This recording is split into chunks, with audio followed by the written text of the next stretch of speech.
ये तन काचा कुंभ है, लिया फिरे था साथ ही। डबका लाग गया फूट गया, कचुनाया हाथ ही। कबीर ने कहा ये, और है भी सही बात। कच्चा घड़ा ही तो है हमारा शरीर, इसलिए let us handle it with care. यानी कच्चे घड़े को बहुत एहतियात रखने की ज़रूरत है।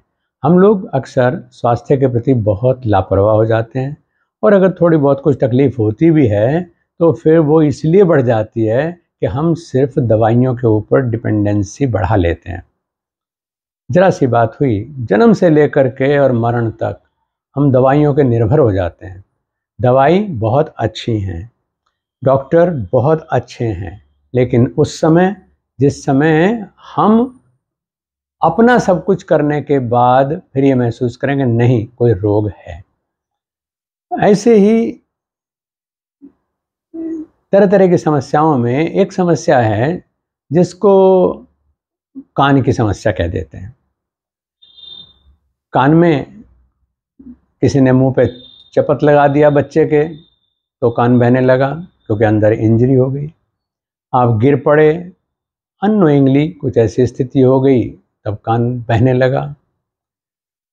ठंड बढ़ गई, तब कान के पर्दों के ऊपर फर्क पड़ जाता है और कान में दर्द होने लगता है। कहीं हम बहुत ऊंचाई पर चले जाते हैं फ्लाइट्स में, तो उसके बाद कान गुम हो जाते हैं। बहुत सारे समस्याएं हैं, कान बहने लगना, कान में पानी आ जाना। अभी एक घटना सामने आई, एक बहन के कान के पर्दे में पानी भर गया। उसने दुनिया भर की एंटीबायोटिक्स खाई 1 महीने तक, और अब एंटीबायोटिक भी कब तक काम करे, वो शरीर के अन्य सिस्टम्स के ऊपर प्रभाव डालती है। तो इसलिए ये मान के चलना ही चाहिए, और मैं तो ऐसा मानता हूँ कि disease is the result of neglect. हम प्राकृतिक तरीकों से जब देखभाल अपने शरीर की, अपने अंग प्रत्यंग की नहीं करते हैं, तो फिर बीमारी तो आनी ही आनी है। क्या करें? कुछ छोटी छोटी चीज़ें हमें कान के देखभाल के लिए भी कर लेनी चाहिए। कान बहता हो, कान में ऊंचा सुनने लगा हो, कान में साएं साएं की आवाज़, कहते हैं ना कान बजते रहते हैं, ये स्थिति आ गई हो, तो मेडिकल कंसल्टेंसी ज़रूर करनी चाहिए। और उसके साथ साथ डॉक्टर से सहमति लेकर के अगर गंभीर स्थिति भी है तो योगाभ्यास, योग की क्रियाओं को भी करना चाहिए। देखो, दादी माँ के नुस्खे, नानी माँ के नुस्खे गायब ही हो गए। क्यों? क्योंकि हम कुछ करना नहीं चाहते। ये छोटी छोटी समस्याएं तो उनके नुस्खों से ठीक हो जाया करती थी। एक बड़ी प्यारी सी चीज़ है, उसका नाम कभी शायद बड़ी पीढ़ी के लोगों ने सुना होगा, रतन जोत कहते हैं उसको। अब लोग उसका प्रयोग नहीं करते हैं। सरसों का तेल 200 ग्राम लिया, उसके अंदर हमने 10 ग्राम रतन जोत डाली, उसको पकाएं, खूब पकाएं। ऐसा ही करते थे हमारे परिवारों में, और इतना पकाएं कि वो जलने लगे। बस उसको उतार लीजिए, और जब ठंडा हो जाए तो आराम से छान करके एक शीशी में रख लीजिए। कान में 1-2 बूंद सोते समय रात्रि को डाल दी, तो उतने मात्र से हमारी ये समस्याएं, कान का बहना, कान में दर्द होना, यहाँ तक कि ऊंचा सुनना तक में राहत देखने को मिलती थी। अगर कान बह रहा है, और जैसे मैंने बताया कि ये ऐसी स्थिति आ गई क्योंकि हमारा जब कान बहता है तो उसमें खास तौर से जिसको हम बोलते हैं स्पिरिट, यानी स्पिरिट की अगर 1 बूंद डाल देते हैं तो उतने से 3-4 दिन मुश्किल से डालनी पड़ेगी, तो वो समस्या हमारी ठीक हो जाती है। समस्याएं भी एक दूसरे से जुड़ी हुई हैं। ये कोई ज़रूरी नहीं है कि कान खाली चांटा लगने से बह गया हो, या इन्फेक्शंस भी हो जाते हैं भीतर। तो उसके लिए अपने खान पान में हमको थोड़ा हल्दी का प्रयोग, नीम का प्रयोग ये बढ़ाने चाहिए, जिससे कि इंटरनल जो हमारी इंजरी है किसी भी जगह की है उसमें हीलिंग होनी शुरू हो जाए और हमें बाहर के, यानी अगर हमारी इम्यूनिटी मर गई, हमारी हीलिंग से करने की ताकत घट गई, तो फिर दवाई भी कुछ नहीं कर सकती, क्योंकि दवाई हमें प्रोटेक्शन देती है, सिस्टम हमारा ही ठीक करता है हमको। हमारा इलाज हमारे भीतर ही है, पंच तत्वों का शरीर है और पांचों तत्वों से ही इसका इलाज होना होता है। कुछ क्रियाएं ऐसी हैं योग की भी जो हमें बहुत ज़्यादा कानों को बचाए रखने में सहयोगी होती हैं, तो उसमें चूकना नहीं चाहिए। आसान सी क्रियाएं, क्योंकि जो लोग योगाभ्यास नहीं करते, व्यायाम नहीं करते, समस्या हो गलती करने से उनको भी हो सकती है, लेकिन अन्य लोगों को तो ज़्यादा हो जाती हैं, क्योंकि उन्हें वो शरीर से काम ही नहीं लेते। तो हमें अभ्यास तय करते समय भी ये देखना पड़ता है कि सब व्यक्ति इन क्रियाओं को कर सकते हैं या नहीं, क्योंकि जटिल क्रियाओं को बता करके हम बीमारी को ठीक नहीं कर सकते, क्योंकि वो व्यक्ति उन क्रियाओं को करने लायक ही नहीं होता है। ठंड लगने से, अब मौसम भी बदल रहा है, अगर हमारे कान में समस्या आती है तो उसके लिए हमें कूर्म आसन कर लेना चाहिए, मंडूक आसन कर लेना चाहिए। तो मैं आपको बता देता हूँ कि हमें ये कैसे करने हैं, बहुत आसान सा। लेकिन ये भी सच है कि अब मान लिया किसी व्यक्ति के घुटने ही ठीक नहीं हैं, वो मेरी तरह से पैर मोड़ कर कहीं नहीं बैठ सकते, तो फिर उनके लिए और उपाय साथ में हैं। ये ना सोचें कि ये मेरे तो घुटने खराब हैं, मेरे से घुटने मोड़ के बैठा नहीं जाएगा, ये मैं नहीं करता। नहीं, इसके साथ ही मैं कुछ और उपाय भी बताऊंगा, उनको भी आप ज़रूर करिएगा। ट्राई करिएगा नहीं, बहुत से लोग उनको भी ट्राई करिएगा, ये चीज़ ठीक नहीं है। योग में संकल्प ही काम आता है, और योग में क्या, जीवन में संकल्प ही शक्ति है। आप सोचो कि मुझे करना है, ये नहीं तो दूसरा उपाय। और फिर योगीराज भगवान शिव ने तो 84 लाख आसन दिए हैं हमारे पास, तो कुछ ना कुछ हमारे पास उपाय बना ही रहेगा, इसमें कोई संशय नहीं है।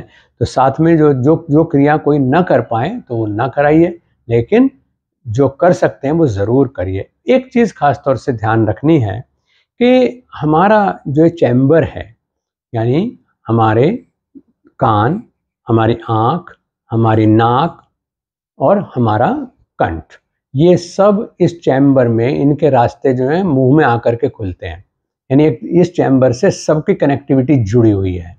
तो इसलिए इसको एक्टिव रखना, इसको निर्मल रखना बहुत ज़रूरी है। कई बार कहते हैं नीम की क्या ज़रूरत है, नीम इसमें कान में क्या करेगा, खाने से नीम ठीक कैसे हो जाएगा। नहीं, चैम्बर में डालेंगे तो वहाँ से प्रभाव पड़ेगा। शरीर के तकलीफ किसी किसी कोने में होती है, डॉक्टर साहब दवाई आपको मुंह में डालने के लिए देते हैं कि आप इसका प्रयोग करिए, तो इसको हमें ठीक रखना चाहिए।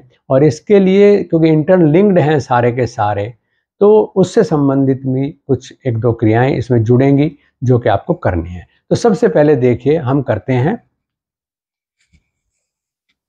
कूर्म आसन। तो कूर्म आसन, कूर्म जो है बोलते हैं कछुए को। कछुआ अपने अंग समेट, आप मुझे अक्सर देखते हैं मैं ऐसे ही बैठा रहता हूँ, सोचते हैं कि भयंकर सर्दी है तो और गर्मी है तो गुरुजी तो एक धोती लपेट के घूमते रहते हैं। तो ये कोई शेखी की बात नहीं है, अगर बहुत ज़्यादा ठंड है हम भी गर्म कपड़ा पहन लेते हैं, लेकिन ज़रूरत नहीं पड़ती। इसलिए ज़रूरत नहीं पड़ती क्योंकि हम मौसम के हिसाब से परिवर्तन लाते हैं। तो कूर्म आसन ऐसा आसन है जो, अगर कोई व्यक्ति एक वस्त्र भी नहीं पहन रखा, आप कह देते हैं ना कि भाई तेरी तो ठंड में गठड़ी बन गई, ऐसे तक कह देते हैं, तो वो गठड़ी बनना ही कूर्म आसन है। यानी कछुआ अपने अंग फैलाता है, लेकिन जैसे ही विपरीत परिस्थिति दिखाई देती है तो वो अपने अंगों को समेट लेता है, अपनी उस पीठ के अंदर ही अपने चेहरे को भी ले लेता है, उसी में अंदर हाथ कर लेता है, उसी में पैर घुसा लेता है। तो फिर उसके बाद वो बस एक उपला सा, है ना, कंडे की तरह से पड़ा रहता है, आपको पता ही नहीं कि इसके अंदर कोई रहता है। तो ऐसे ही मनुष्य का है कि जब शीत से संबंधित रोग होते हैं, चाहे वो नज़ला है, जुकाम, ये जो नज़ला जुकाम का बढ़ना है ये भी कान को परेशान कर देता है।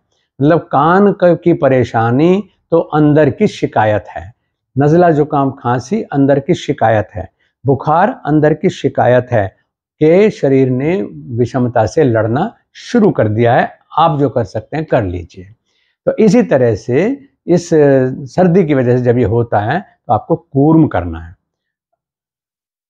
कूर्म आसन में आप अपने हाथों को ऐसे मुट्ठी बनाइए, यानी अंगूठे को अंदर कर लीजिए ऐसे करके, और इसको ऊपर से बंद कर लीजिए पूरी तरह से, और कोहनियों को मिला लीजिए, कोहनी ऐसे करके, और फिर आगे झुकना है। और ये कोहनियां जो है नाभि के दाएं बाएं टिक जानी चाहिए इस तरह से, और इसको नाभि पर टिका करके फिर आगे झुकते जाना।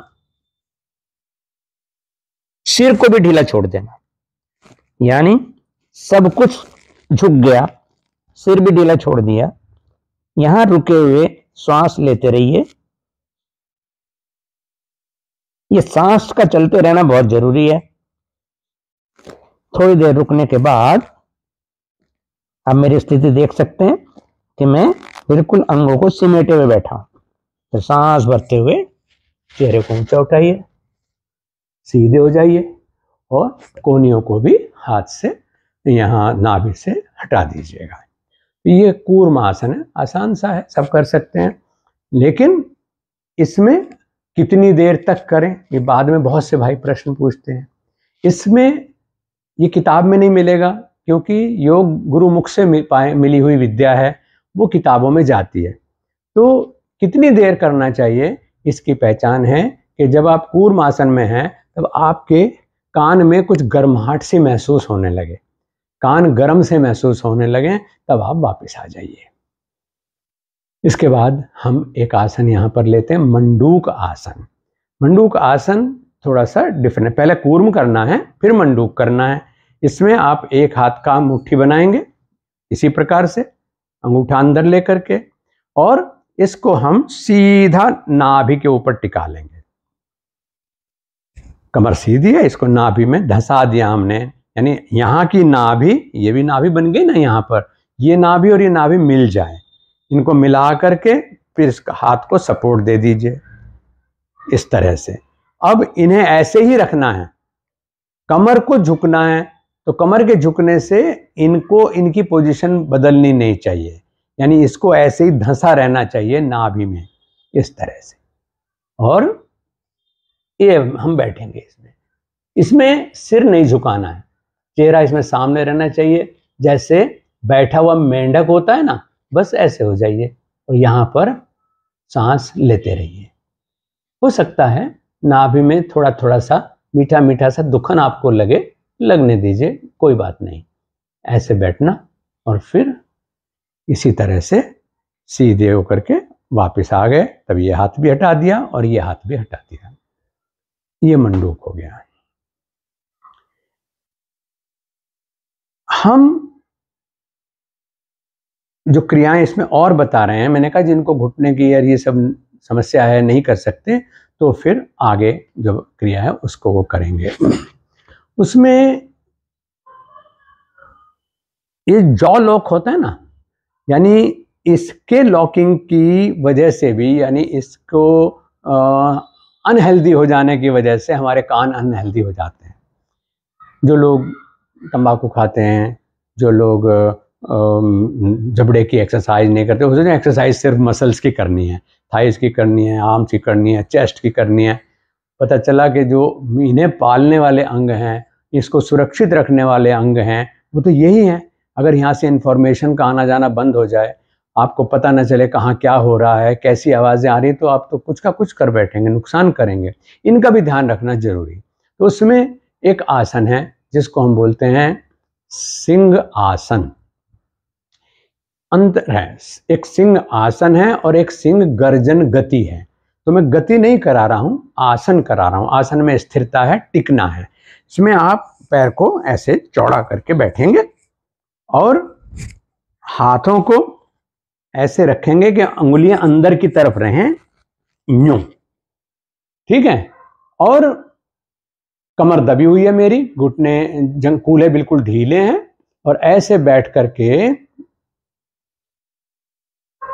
आंखें पूरी खोलूंगा, जीभ पूरी बाहर निकालूंगा और उस स्थिति में रुका रहूंगा, सांस चलता रहेगा। ये सिंह आसन है। इसके बेनिफिट्स बहुत सारे हैं, लेकिन मैं आज क्योंकि कानों की बात कर रहा हूं तो आप ये सोचिए कि कान के लिए और जबड़े के लिए बहुत अच्छा अभ्यास है। इसके अलावा स्वाभाविक है कि जहां योग है वहां सुंदरता और तेजस्विता तो है ही। थोड़ा सांस भरा,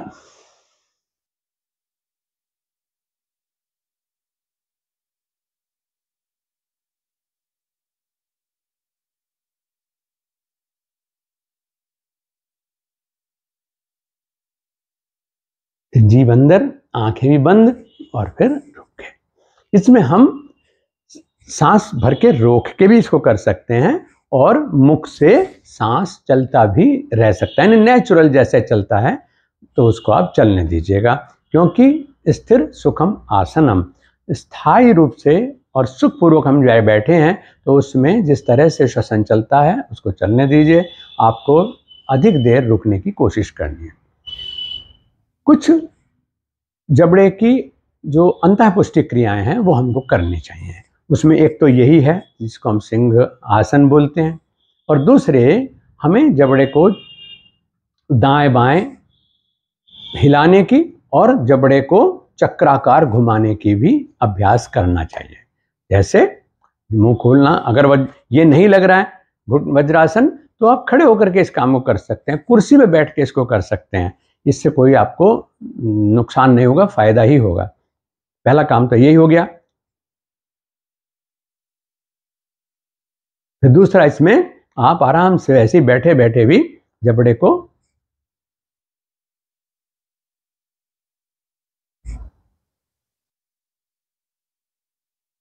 ये दाएं बाएं, फिर ऐसे ही जैसे बछड़ा जुगाली करता है ना, गाय जुगाली करती है, बस उस तरह से करिए आराम से बैठ के। क्योंकि ये इस जॉइंट जो जॉ है आपका जबड़े का जॉइंट, ये बना ही इसलिए है कि इसको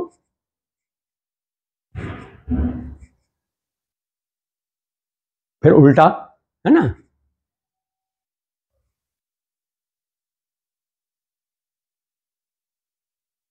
ये यानी चक्राकार, उल्टा चक्राकार, पूरा खुलना बंद होना। आप देखना कि आपके कान की सारी समस्याएं इतने से भी ठीक हो जाएंगी। इसके साथ फिर हम एक कानों की तरफ, इसको कर्ण क्षेत्र की अंतःपुष्टि क्रिया में भी लिया जाता है और इसको हम क्षणमुखी मुद्रा बोलते हैं। इसका अभ्यास हमें ज़रूर करना चाहिए। इसमें आपको बहुत वीडियोस में हमने सिखाया है। इसको इस तरीके से लीजिए कि कानों को बंद किया, आँखों को बंद किया, फिर उसके बाद लंबी उंगली से नाक को भी बंद कर लेंगे। फिर उसके बाद हम काकी मुद्रा में श्वास भरेंगे और ओठों को भी बंद कर लेंगे और हवा को गालों में फुला लेंगे। ठुड्डी को गर्दन के गड्ढे में लगाएंगे, रुके रहेंगे। नाक बंद की,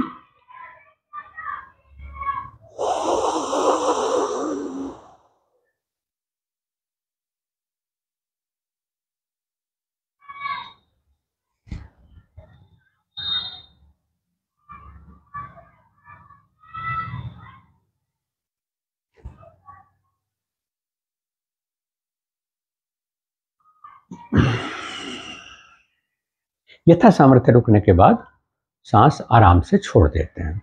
आँख खोलने की वैसे जल्दी नहीं करनी चाहिए, आँख थोड़ी देर बाद खोल लेंगे, कोई दिक्कत नहीं है। 2-3 बार रिपीट कर लीजिए, उसके बाद आँख खोल लीजिए तो भी अच्छा है। अंत में एक चीज़ आपको करनी है जिसको हम बोलते हैं उज्जाई प्राणायाम। उज्जाई प्राणायाम अक्सर, क्योंकि इससे क्या होता है, जब हम कान हमारे डिस्टर्ब होते हैं तो इसके साथ यानी नज़ले की वजह से अगर ये प्रॉब्लम हुई है, ख़ास तौर से ठंड की वजह से अगर हुई है, तो ख़ास तौर से हमारे जो नॉस्ट्रल्स हैं, मतलब उनमें भी ब्लॉकेज आ जाती है। और अक्सर ये, क्योंकि डॉक्टर भी आप देखते हैं जो विशेषज्ञ हैं हमारे, तो वो खाली कान का एक्सपर्ट नहीं, वो ईएनटी एक्सपर्ट होते हैं। यानी वो ईयर, नॉस्ट्रल और टीथ, मतलब मुंह, ये इसका भी उनको इलाज करते हैं। तो क्योंकि ये सब एक दूसरे से चैम्बर जुड़ा हुआ है, तो हमारी पूरे इस हिस्से का इलाज उनके हाथ में होता है। तो हम जो नेक्स्ट क्रिया ले रहे हैं वो है उज्जाई। तो उज्जाई में एक नाक अक्सर ब्लॉक होती है और प्राय देखने में आता है कि जिसका दाहिना कान डिस्टर्ब हुआ है तो उसकी दाहिनी ही नॉस्ट्रल जो है ज़्यादातर ब्लॉक रहती है। बायां कान डिस्टर्ब हुआ है तो बाईं ही नॉस्ट्रल जो है वो ब्लॉक रहने लगती है। तो इसके लिए हम यही हमारी एक्सपर्टीज़ होती है, जो रिसर्चेज योग के ऊपर होती हैं, कि हम उसको खाली रूढ़ तरीके से ना करें बल्कि उसको वैज्ञानिक तरीके से करें। हम उज्जाई पूरा करें, बड़ी अच्छी बात है, उज्जाई प्राणायाम होना चाहिए, लेकिन जहाँ ऐसी स्थिति है कि एक नॉस्ट्रल परमानेंट ब्लॉक रहने लगी है तो उनको एक नॉस्ट्रल का यानी अलग अलग, जैसे विरेचन में हम अलग अलग नॉस्ट्रल के अभ्यास कराते हैं तो ऐसे ही एक नॉस्ट्रल की उज्जाई प्राणायाम उनको करना चाहिए। उज्जाई प्राणायाम ये किताब में नहीं मिलेगा, मैं बता रहा हूँ। ये ना सोचना कि एक नाक का तो उज्जाई प्राणायाम कहीं है नहीं है, गुरुजी पता नहीं कहाँ से क्या बता देते हैं। भाई ऐसा ही है, क्योंकि अनुभूत है और वो मूल से अलग नहीं है। यानी उज्जाई प्राणायाम जो है उसमें नॉस्ट्रल से ही हमें सांस लेना है, खर्राटे के साथ ही सांस लेना है, लेकिन जो एक नाक अगर ब्लॉक्ड है तो दूसरे नाक से ही वो होता रहेगा। इस बेचारी को तो करने का मौका ही नहीं मिलेगा, क्योंकि जो खुली हुई है उससे हो जाएगा, आपको पूरा फायदा नहीं मिलेगा। तो अच्छा तरीका ये है कि मान लिया मैं इस नाक को बंद कर लेता हूँ अंगूठे से, इस मेरी नॉस्ट्रल में, बाईं नॉस्ट्रल में अगर प्रॉब्लम है तो मैं पहले इसके लिए काम करूँगा। मैं सांस खराटे के साथ लूँगा इसमें,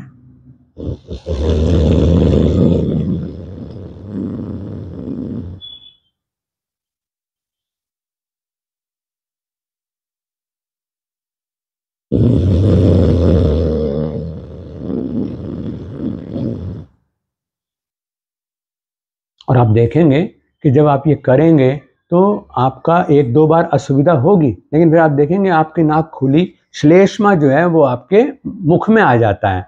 आप उसको स्पिट कर दें, थूक दें, फिर इसी तरह से दूसरे से करें।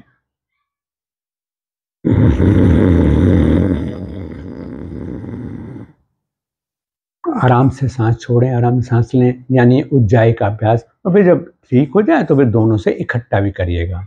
ये हमको खास तौर से ध्यान रखना है। समस्या कोई भी है लेकिन समाधान आपके हाथ में है।